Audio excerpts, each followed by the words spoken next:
અમરેલી પત્રકાર એકતા પરિષદ દ્વારા 150 કરતા વધારે પત્રકારોએ કલેક્ટરને આવેદન પાઠવ્યું। થોડા દિવસ પહેલા રાજ્યના ગૃહમંત્રી દ્વારા પત્રકાર વિશે કરાયેલ ટિપ્પણીના વિરોધમાં સમગ્ર ગુજરાતભરમાં જિલ્લા કક્ષાએ પત્રકારોએ આવેદન આપ્યું। અમરેલી પત્રકાર એકતા પરિષદ જિલ્લાના તમામ તાલુકાઓમાંથી કલેક્ટરને આવેદનપત્ર પાઠવવામાં આવ્યું હતું। સમગ્ર વાત કરવામાં આવે તો ગૃહમંત્રી હર્ષ સંઘવી દ્વારા એક સભા દરમિયાન પત્રકારો વિશે ટિપ્પણી કરી હતી કે પત્રકારો તોડબાજ હોય છે તેમજ પત્રકારો વિશે ખોટી ટિપ્પણીઓ બાબતે સમગ્ર ગુજરાતભરમાં આ બાબતે પડઘા પડ્યા હતા। નિવેદન આપતા નેતાઓએ સૂચના આપવામાં આવે તે હેતુથી આજે રાજ્યભરમાં પત્રકાર એકતા પરિષદ દ્વારા જિલ્લા કક્ષાએ તમામ તાલુકાઓમાં હાજર રહી કલેક્ટરને આવેદનપત્ર પાઠવ્યું હતું। રાજકીય નેતાઓ દ્વારા પત્રકારોની આવી છેલ્લી કક્ષાની ભાષા વાપરવામાં આવતી હોવાથી પત્રકાર જગતમાં નારાજગી જોવા મળી હતી।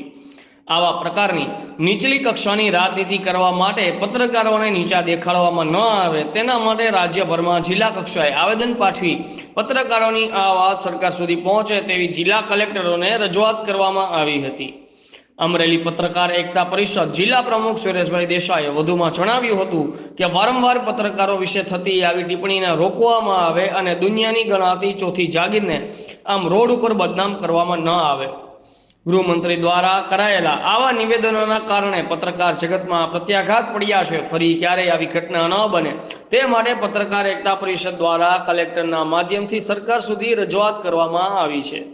બ્યુરો ચીફ ભગવાનભાઈ ભરવાડ, આઝાદ મીડિયા લાઈવ, જાફરાબાદ।